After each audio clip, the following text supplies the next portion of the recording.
ముందు సేవ్ చేసి తర్వాత ఖర్చు పెట్టాలా పెద్దవాళ్ళు చెప్పినట్టు? లేదు ఆఫ్టర్ ఆల్ చిన్న జీవితం ఎంజాయ్ కరో అని చెప్తారా మీ సలహా? ఇన్వెస్ట్ ఫస్ట్ స్పెండ్ లేటర్ అంటున్నారు కదా. చాలా మంది SIP-లకు ఆప్ట్ చేసుకుంటారు. Tell us all about SIP, systematic investment plan. 8th wonder of compounding అని చెప్పి కానీ రూపీ కాస్ట్ యావరేజ్ చెప్తారు. కానీ నాకైతే పర్సనల్గా ఇప్పుడు ఒక వ్యక్తి మంత్లీ SIP చేస్తున్నారు, ఒక 30,000, 50,000, ₹1,00,000 చేస్తున్నారు. ఇతని ఉద్యోగంలో ఇబ్బంది ఏర్పడింది, at the same time market crash అయిపోయింది. గోల్డ్ రేట్ ఇప్పుడు చూస్తే ఇవాళ రేపటి కాలంలో మళ్ళీ ఇంకా పెరగబోతుందని మీరు భావిస్తారా? అందరూ అనుకుంటారు గోల్డ్ ప్రైస్ తగ్గదని ఎక్కువగా నమ్ముతారు. మనం చెప్పినా నచ్చదు గోల్డ్ ప్రైస్ తగ్గుద్దని. అదే నేను ఒక ఆర్నమెంట్ కొంటే గోల్డ్ ప్రైస్ తగ్గినా నాకు తగ్గిందేమీ లేదు, నా ఆర్నమెంట్ నాకుంది. అదే నేను గోల్డ్ బాండ్ కొంటే ఒక ₹10 మ్యూచువల్ ఫండ్స్ పెడితే మనం ఎంత లార్జ్ లో పెట్టాలి, ఎంత మ్యూచువల్ ఫండ్స్ మిడ్ క్యాప్ లో పెట్టాలి, ఎంత దీనిలో పెట్టాలి? ఇప్పుడు నా కూతురు పెళ్లి గురించి, నా కూతురు చదువు గురించి ఇంకో 14 ఏళ్ళు వెయిట్ చేయగలను అంటే ఐ కెన్ గో అగ్రెసివ్ కదా. Maybe small caps, mid caps consider చేయొచ్చు. కానీ 3 ఏళ్లలో కూతురు పెళ్లి ఉంది అంటే. But even investing in income generating flats అనుకోండి, నాకు ఇక్కడ 30,000 రెంట్ వస్తుంది, ఇక్కడ 25,000 ఈ ఏరియాలో, కానీ దానికి నేను EMIలు కట్టుకోవాలి, ఇచ్చేయాలి. అసలు అలాంటి ఇన్వెస్ట్మెంట్ సౌండ్ ఇన్వెస్ట్మెంట్ సార్? చాలా మంది ఆ రెంట్లు కావాలని చెప్పి ఒక 220 గజాలు స్థలం కొనుక్కొని ఆ ఇండిపెండెన్స్ లో multi floors, multi double bedroom flats కట్టేస్తారు. అన్ని ఫ్లాట్స్ కడితే ఆయన వాచ్మెన్ అవుతాడు. అందరికీ నమస్కారం. IDream special candid conversation కి స్వాగతం, welcome.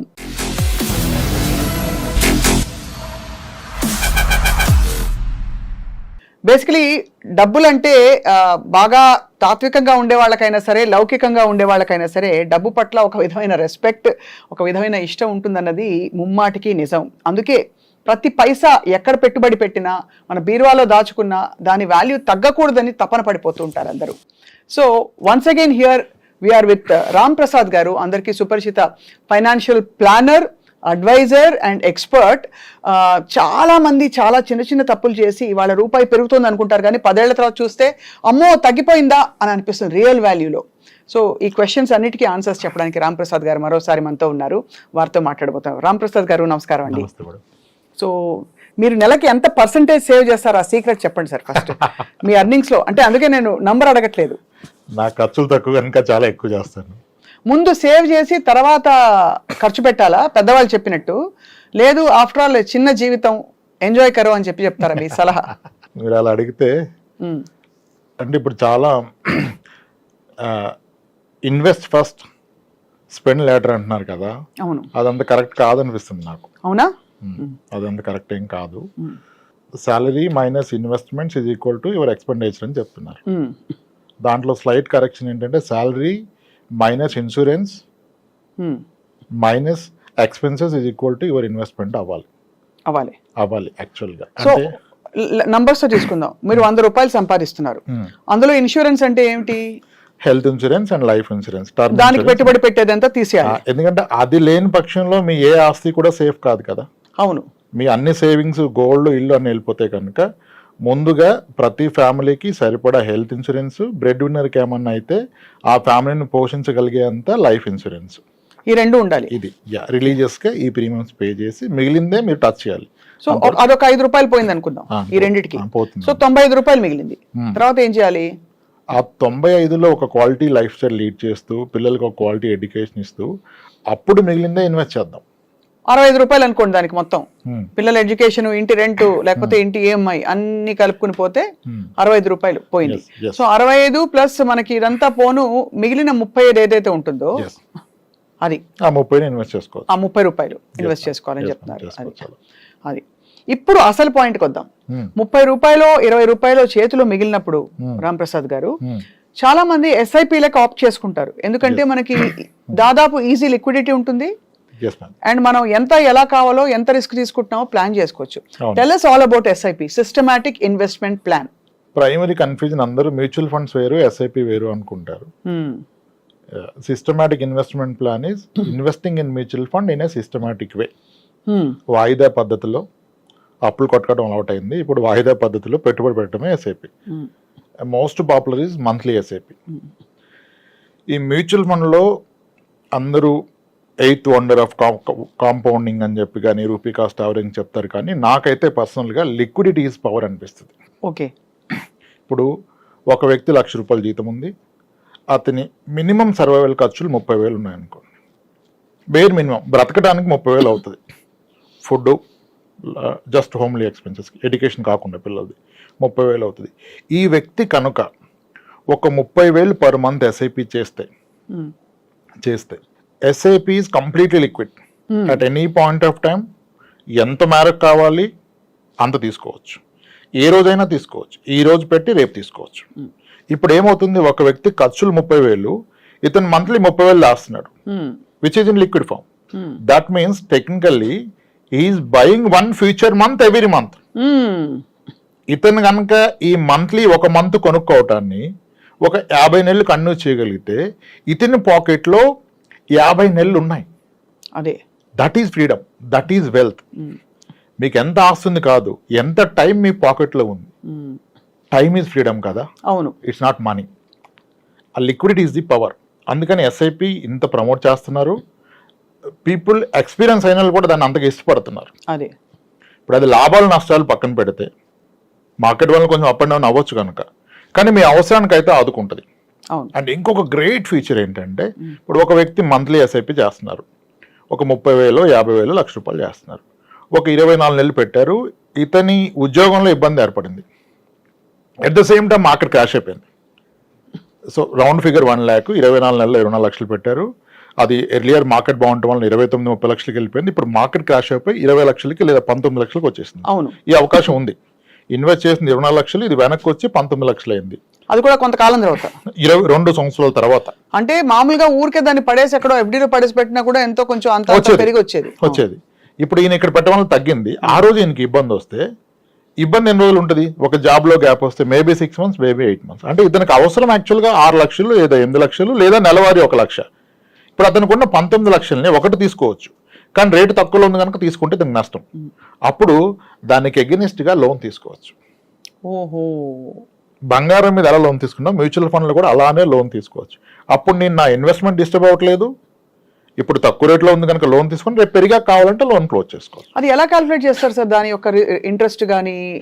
Interest very reasonable, like personal loans కన్నా కాస్త తక్కువలో ఉంటుంది. 10%, 10.5%. అది అనే డైలీ బేసిస్ కౌంట్ చేస్తారు. You need not to pay EMI. ₹1,00,000 తీసుకుంటే రోజుకి ఇంత అని పే చేయాలి. ఎన్ని రోజులు పడితే అన్ని రోజులకి కడతారు. ఓడీ లోన్ లాగా, ఓవర్ డ్రాఫ్ట్ లోన్ ఇస్తారు కదా, అలా. అది కూడా చాలా గ్రేట్ ఫీచర్. మొత్తం అలా తీసేసుకోకుండా దాని మీద లోన్ తీసుకుని మళ్ళీ అది సహజ స్థితికి వచ్చి పెరిగాక అప్పుడు లోన్ క్లోజ్ చేసి విత్డ్రా చేసుకోవడం, కంటిన్యూ చేయడం చేయాలంటారు మీరు. ఆ నష్టంలో కూడా నష్టాన్ని మనం తీసుకోవట్లేదు.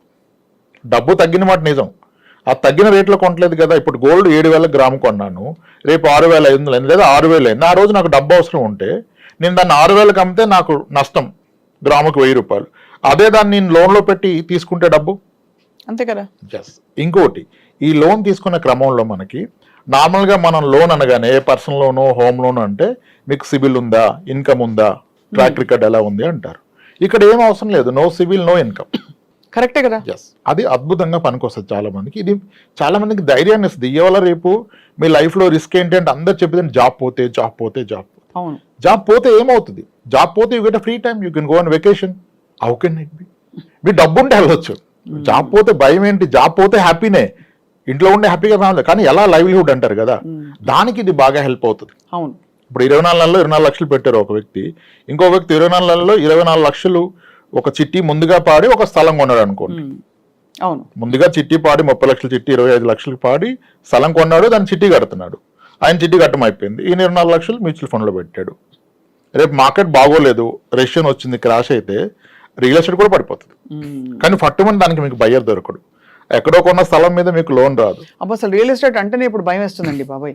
లాస్ట్ టైం అంటే మామూలుగానే అసలే దాని టైటిల్ సరిగ్గా ఉన్నాయా అవన్నీ ఒకటి, రెండోది వెంటనే పోదు, చాలా కష్టం కాదు, ఎప్పటికీ పోదు. అది అదే అమ్మే వాళ్ళకి తెలుస్తుంది. పైన అమ్మనంత వరకు ధైర్యంగా ఉంటాం. అండ్ మనం ఏదో పడి అక్కడ దొరుకుతామా అంటే అది కాదు.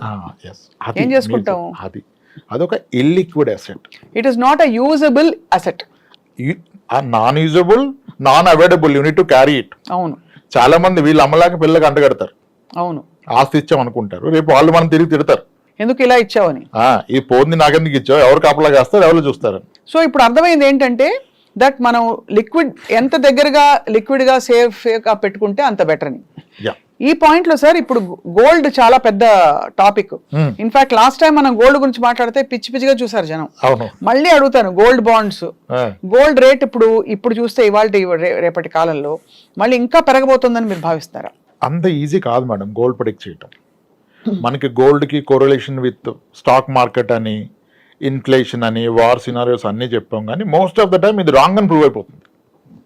మార్కెట్ పెరిగినప్పుడు గోల్డ్ విపరీతంగా పెరిగింది, ఇప్పుడు మార్కెట్ అండ్ గోల్డ్ రెండు కరెక్షన్ వచ్చాయి. అవును కదా, యుఎస్ లో ట్రంప్ ఎఫెక్ట్ అనుకున్నారు, gold price will come down అంటారు ట్రంప్ చేస్తే. India as a country gold import తగ్గితే country economy will become strong actually. అవును, our most burden is crude import and gold import. కానీ గోల్డ్ని మనం అంత ఈజీగా కంట్రోల్ చేయలేం ఇంపోర్ట్ని కదా.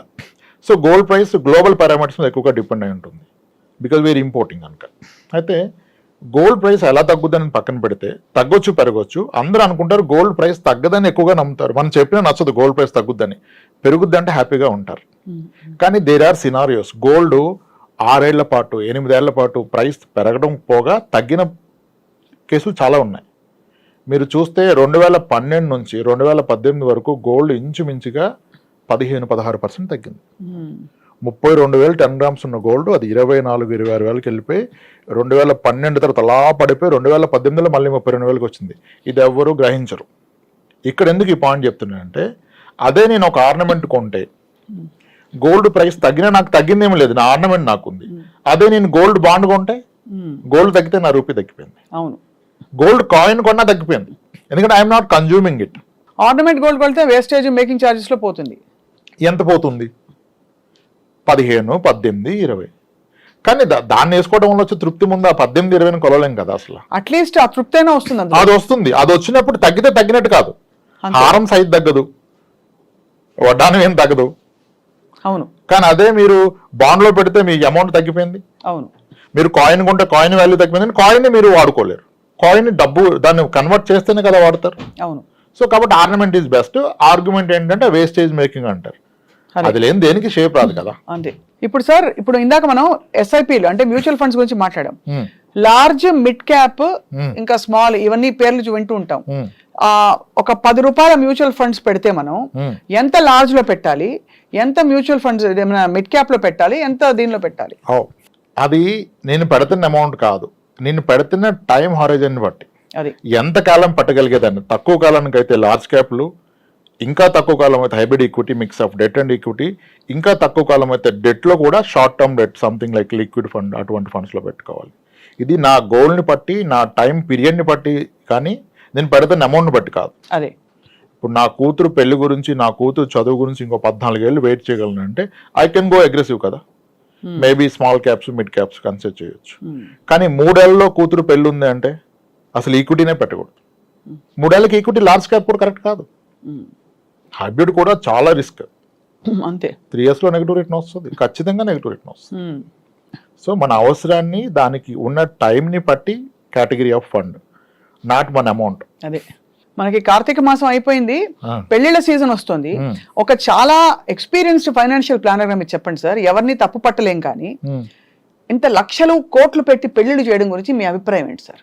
అయ్యో అద్భుతం కదా మేడం. అంతేనా? చేయగలిగే స్తోమతను చేసుకోవడం మంచిది కదా. అంతేనా? That contributes to economy. ఈ మ్యూచువల్ ఫండ్స్ పెరగాలంటే ఎవరో ఖర్చు పెట్టాలి కదా. అంతే అంటారు. ఇదంతా సర్క్యులేట్ అవుతుంది కాబట్టి ఏం పర్లేదు అంటారు. లేదు, ఒక తండ్రికి ఎంత అనుభవం మిగులుతుంది ఖర్చు పెడితే, స్థాయికి మించి కాదు, పెట్టగలిగిన వాళ్ళు పెట్టవచ్చు. అదే అంటే నీకున్న ఓవరాల్ నెట్వర్త్ లో ఎంత పెడుతున్నావు అనేది ఇంపార్టెంట్. అది ఎవరి స్థాయికి వాళ్ళకి. 10 కోట్లు ఆస్తున్న వ్యక్తి దాంట్లో ఒక 5% ఖర్చు పెట్టుకుంటే అతనికి లైఫ్ టైం అచీవ్మెంట్. సో మీ దృష్టిలో ఒక నెట్వర్త్ లో ఒక 10% వరకు ఓకే, అంతేనా? మీకు ఓన్లీ కిడ్ ఉంటే, 2 కిడ్స్ ఉంటే ఆ 10 లో 2 పెట్టుకోండి, అంతే. It again depends. యాక్చువల్గా ఇప్పుడు అందరి దగ్గర డబ్బు ఉందండి, ఈ డబ్బుని ఇంకా పెంచుతా అంటున్నారు, కానీ ఈ డబ్బును అనుభవించగలనా, నాకున్న లైఫ్ టైం ఎంత? ఇక్కడ క్వశ్చన్ మీకు ఎంత ఉందని కాదు, మీరు మీ డబ్బును క్రాస్ చేస్తారా, మీ డబ్బు మీ జీవితాన్ని క్రాస్ చేస్తుందా? The day you get to know మీ డబ్బే మీకన్నా ఎక్కువ రోజులు మిగిలిపోద్ది అన్నప్పుడు ఇంకా మీకు దేనికి వరి, ఖర్చు పెట్టండి, హ్యాపీగా ఖర్చు పెట్టుకుని అంతే. You can create wealth for others at least in the process. మనకి మంచి లైఫ్ పెట్టుకోవచ్చు. ఇది చాలా రెవల్యూషనరీ అప్రోచ్ అండి. ఎందుకంటే నేను ఇంతవరకు విన్న ఫైనాన్షియల్ ప్లానర్స్ అందరూ ఇంకా దాచు అని అడ్వైస్ ఇచ్చేవాళ్ళు చూశాను తప్ప. అయ్యో ఎలా చెప్తున్నారు మీరు, అంబానీ అంత నెట్వర్క్ కావాలంటే రాబోయే 40 ఏళ్ళు నెలకింత పెట్టండి అంటారు. ఈ రోజు అంబానీకి ఉన్న నెట్వర్క్ మీరు మాట్లాడుతుంది, 40 ఏళ్ళ తర్వాత ఆ నెట్వర్క్ వాల్యూ ఉండదు బికాస్ ఆఫ్ ఇన్ఫ్లేషన్. మీరెందుకు ఆయనతో పోల్చుకుంటున్నారు? కాబట్టి ఆ రిస్క్ ని, ఆ వర్తమానాన్ని, భవిష్యత్తుని బ్యాలెన్స్ చేసుకుంటూ ఉండడమే సౌండ్ ఫైనాన్షియల్ ప్లానింగ్.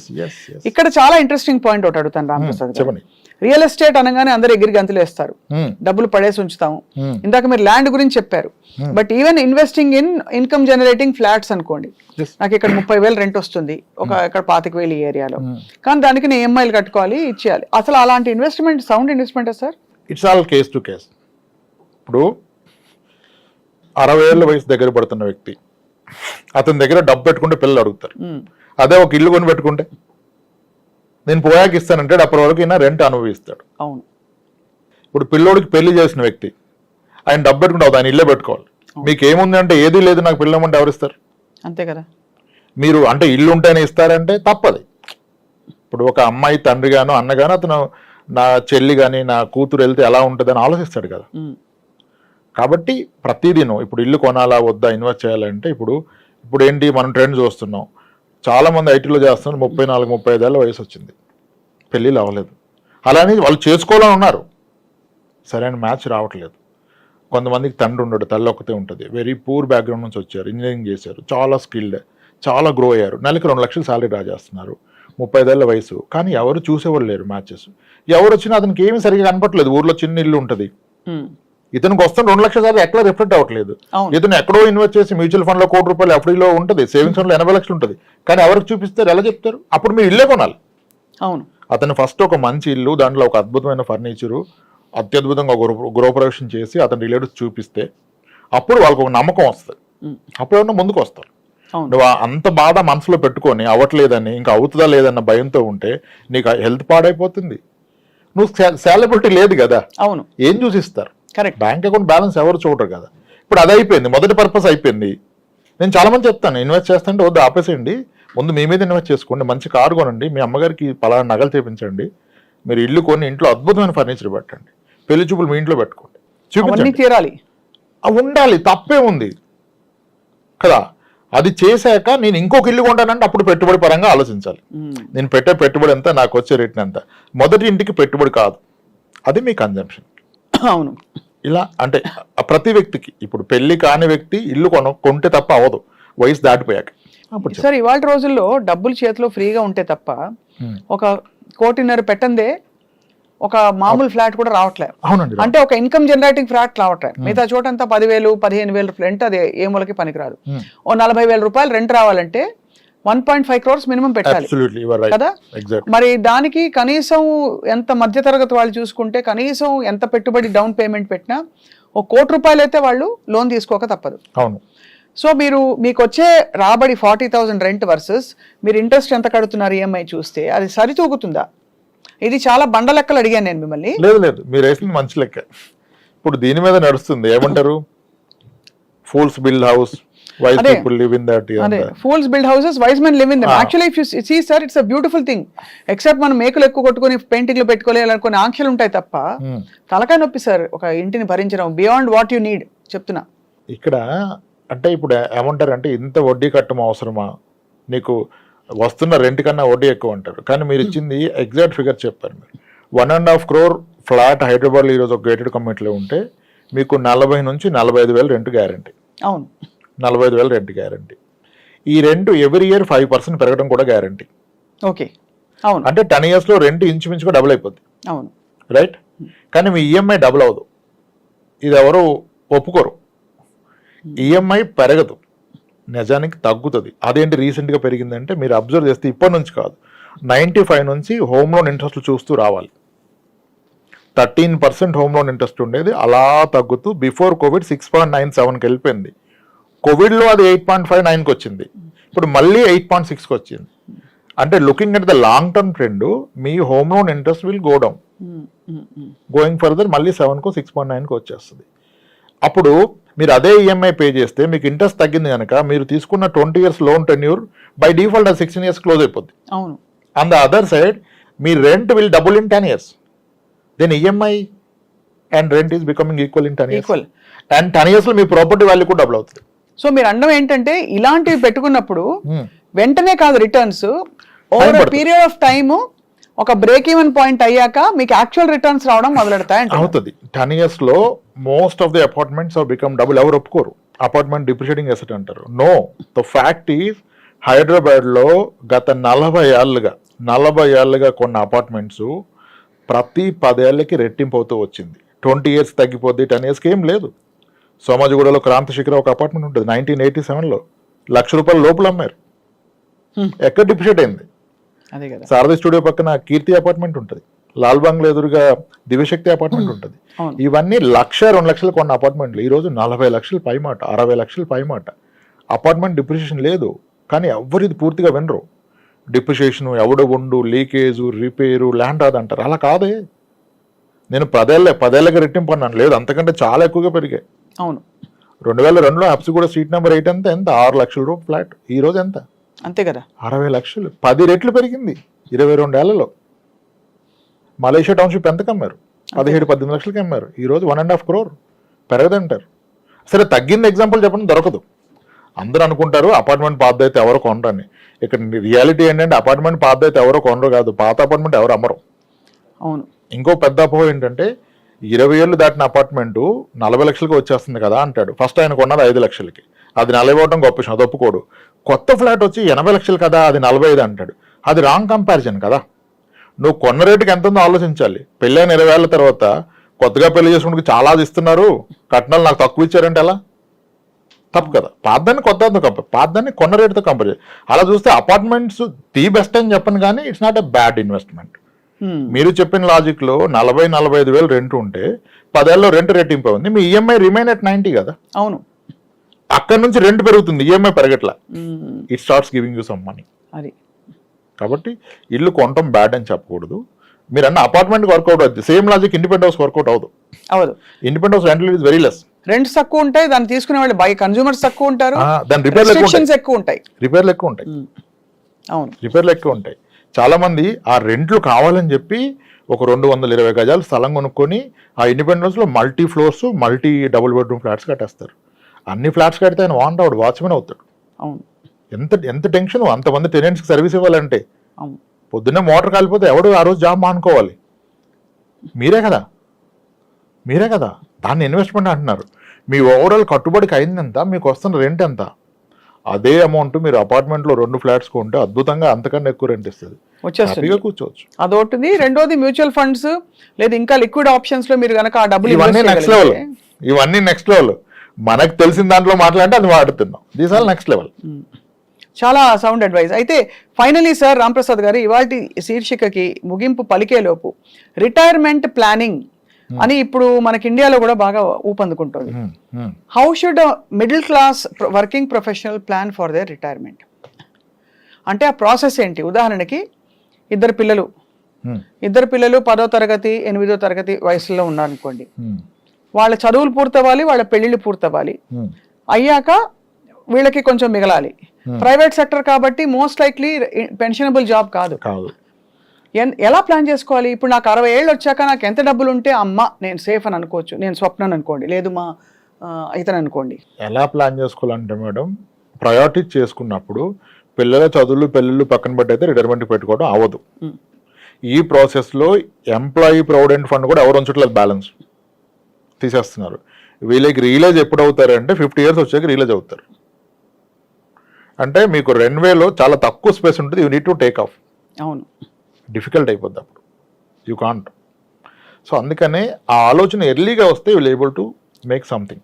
అదే మీరు అన్నట్టు మ్యూచువల్ ఫండ్స్ పడేసి పెట్టడం, దానిలో ఏదైనా కానివ్వండి, ఫస్ట్ వీ షుడ్ రియలైజ్ నా రిటైర్మెంట్ నాటికి నా నెలవారీ ఖర్చు ఎంత ఉంటుంది. ఈ లెక్కలో తప్పు అవుతారు. ఫస్ట్ ఈ లెక్క తప్పని ఇంకేమి చేయలేరు. ప్రతి 10 ఏళ్ళకి ప్రతి ఫ్యామిలీ ఖర్చులు మినిమం రెట్టింపు అవుతాయి. నిజానికి 3 times పెరుగుతున్నాయి రెట్టింపు. ఇప్పుడు 30 ఏళ్ల వ్యక్తికి కనుక నెలవారీ ఖర్చు 30,000 ఉంటే 30,000 ఉంటుంది కదా. అవును. 40 సంవత్సరాలు వస్తే నెలవారీ ఖర్చు 60,000, 50 ఏళ్ళు వస్తే 1,20,000, 60 ఏళ్ళు వస్తే 2,40,000 నెలవారీ ఖర్చు అవుద్ది. అది అవదంటాడు ఆయన. అంత అవుతుందా? అంత అయితే ఎవరిని బతుకుతారా అంటాడు. అది అంత అవుతుందో లేదో మీ నాన్నగారు 30 ఇయర్స్కి ఎంత అయింది, ఇప్పుడు 60,000 ఎంత అవుతుందో చూడు తెలిసిపోద్ది. సో ఇవాళ నా ఖర్చులు చూసుకుని నేను ఒక 20 ఏళ్ల తర్వాత నాకు ఎంత కావాలో చూసుకోవాలి. 4 రెట్లు 4 రెట్లు చూసుకోవాలి. ఆ 4 రెట్లు ఇచ్చే సాధనం ఏముంది? 4 రెట్లు ఉంటుందా సార్? ఖచ్చితంగా అంతకంటే ఎక్కువ ఉంటుంది. సో ఇవాళ ఫర్ ఎగ్జాంపుల్ ఇవాళ ఒక 60,000 ఖర్చు పెడితే నేను నెలకి నాకు 2,40,000 కావాల్సి ఉంటుంది. ఖచ్చితంగా కావాల్సింది. అది లోయర్ సైడ్, అది సరిపడదు నిజానికి. నమ్మరని అబద్ధం చెప్పినట్టు అయిపోయింది పరిస్థితి. 30 ఏళ్ల క్రితం సరాసరి 1,000 రూపాయల్లో చాలా అద్భుతంగా బ్రతికేవాళ్ళు. ఈ రోజు 30,000 లేకుండా బ్రతకగలరా? అంటే ఆ రోజు నెలకు ఎంత అయిందో ఇప్పుడు రోజుకి అంత అవుతుంది. This is inflation. అండ్ మీ లెక్కలో నెలవారీ ఖర్చు ఈజ్ ఈక్వల్ టు అప్పుడు పిల్లల బాధ్యతలు అవి ఉండవు కాబట్టి ఒకటి మన ఇంటి ఫుడ్ ఖర్చు, మనకి ఇంటి ఈఎంఐ ఉండకూడదు. అంటే ఒక సొంత ఇల్లు ఏదో ఒక ఇది ఉండాలి, ప్లస్ మెడికల్ ఖర్చులు, ప్లస్ ఇంకేమన్నా నేను అదనంగా పెట్టుకునే ఇంకా ట్రావెలింగ్ వాట్ ఎవర్ అవి ఇవి పెట్టుకుంటే అది లెక్క చేసి ఒక 50,000 అయింది అనుకోండి అది నెలకి ఒక మనిషికి. అది మనకి 60 ఏళ్ళకి 40 ఏళ్ళకి 50,000 ఉంటే 2 లక్షలు అవుతుంది. అది 2 లక్షలు ఖచ్చితంగా అవుతుంది. ఖచ్చితంగా అవుతుంది.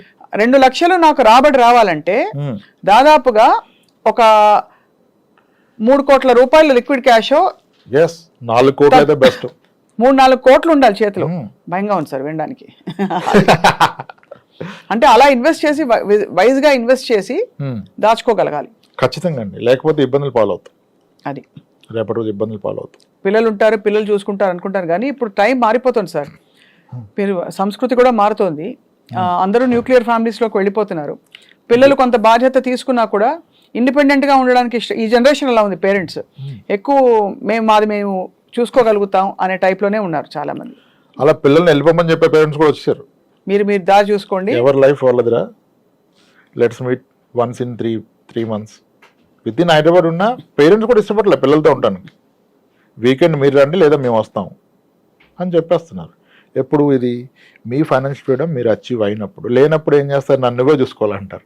ఇవన్నీ ఫర్ అ హెల్దీ అడల్ట్.